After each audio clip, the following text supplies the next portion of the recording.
Hey guys, this is our first video in Unit 14 on electrochemistry. We're going to talk about the basics of oxidation-reduction reactions, kind of what they are, and then some pieces to go along with those.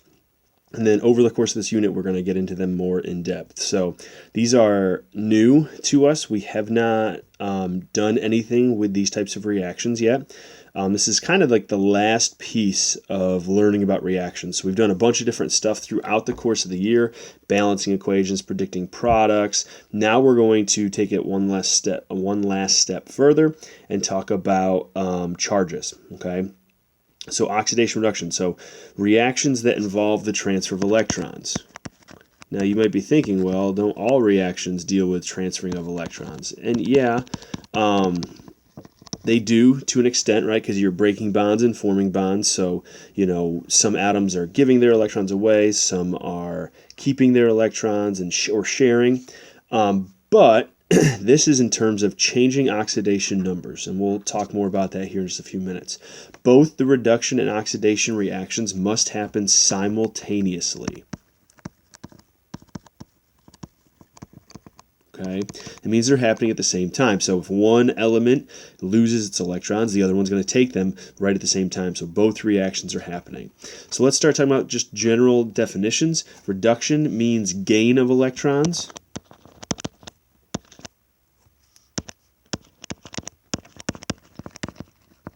Okay, by an atom or an ion. What this means is that the oxidation number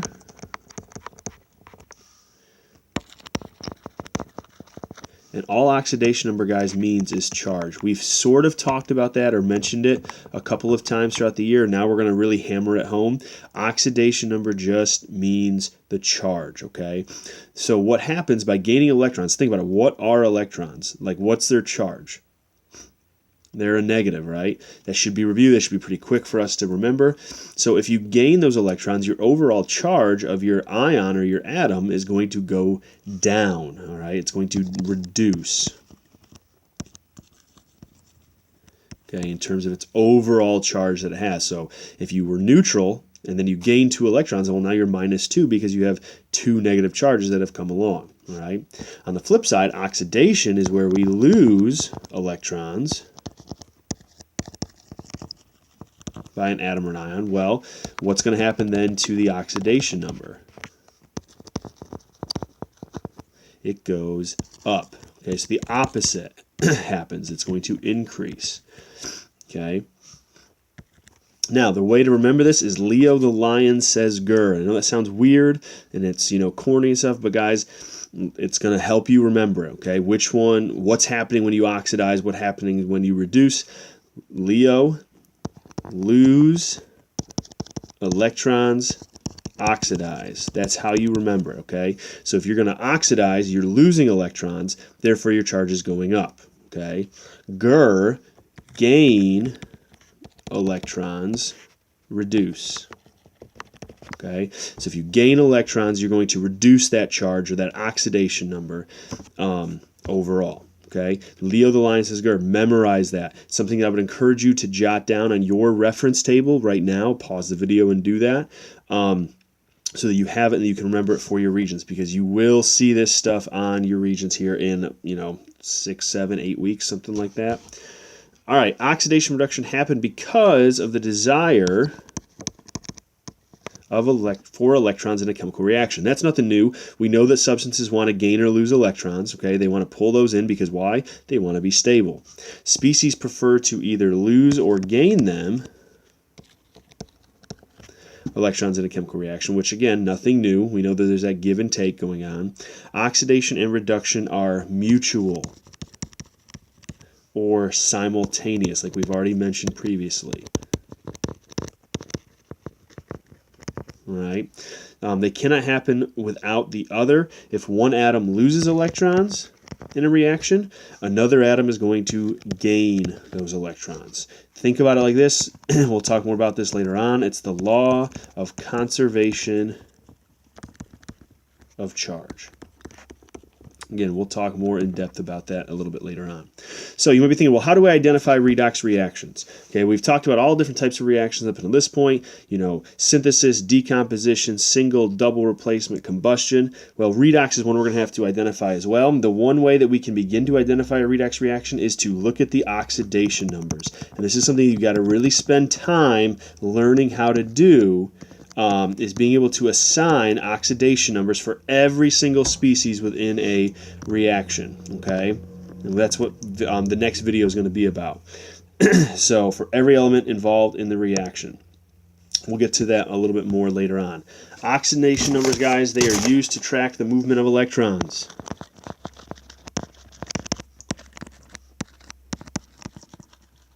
Okay, so the electron transfer from the reactant side to the product side. So oxidation number, again, is just kind of like the state. It's either positive, negative, or neutral values, which would be 0, that can be assigned to atoms, okay? Like I said, the next video we're going to get all into oxidation numbers. They identify how many electrons are being lost or gained by an atom when they form bonds, okay? So it's dealing with bonding. So again, this is why this is kind of like the last step in our whole full circle throughout the year of reactions. So if you take a look, guys, on your reference table, on the periodic table, again, we've seen all this. We should know, hey, there's my electron configuration, there's my atomic number, which tells me protons, here's my average atomic mass, which is the average of all the isotopes. This last part we haven't really looked at too in depth. Now, we have a little bit in terms of what is the most common charge that these atoms will form, okay? Charge, guys, again, oxidation number is the technical term for that. So the top number that's listed, that's the most common oxidation number that will form. It doesn't mean, though, that it's the only one it's going to form. Again, we're going to get into this more in the next video, but it could be any of those that are listed there. Now, again, this is just a reference packet, okay? So doesn't necessarily mean that these are all the charges that they could be. These are the most common ones. You know, you might see a couple weird ones, you know, in some of the practice that we do that might be different than listed there. That's okay. The reagents, most likely 99% of the time, is not going to give you anything different than what they list on your reference table, okay? So a couple quick tricks, and then we will be done with the basics. Trick 1, guys, single replacement reactions. Again, you should, by this point in the game, be able to identify a single placement reaction very quickly.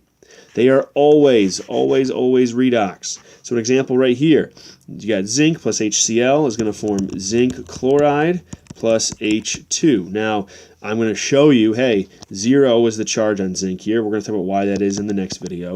These are what the oxidation charges look like. Okay, so notice chlorine stays the same. So that's not something we're looking at in here. But zinc had a charge of 0 on the left. Well, now it has a plus 2. Here, hydrogen had a plus 1, now it has a 0. So we can see that, hey, zinc and H2, or hydrogen, are by themselves on one side and bonded on the opposite side. Because they're bonding, their charges change. When they're by themselves, they're 0.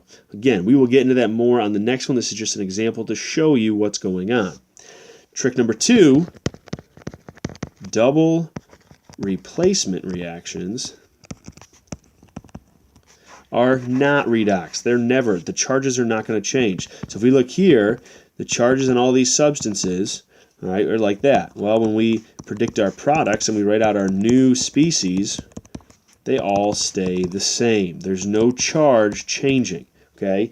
So really what you're looking for is that you want to see a single element on one side bonded to something else. That's a really easy way. And again, single replacement always do that. Synthesis would be another one where you have single elements coming together. Decomposition, where you have a compound breaking into individual elements. But be careful, those, again, we'll get into it. Okay? So until next time, I'll see you guys later.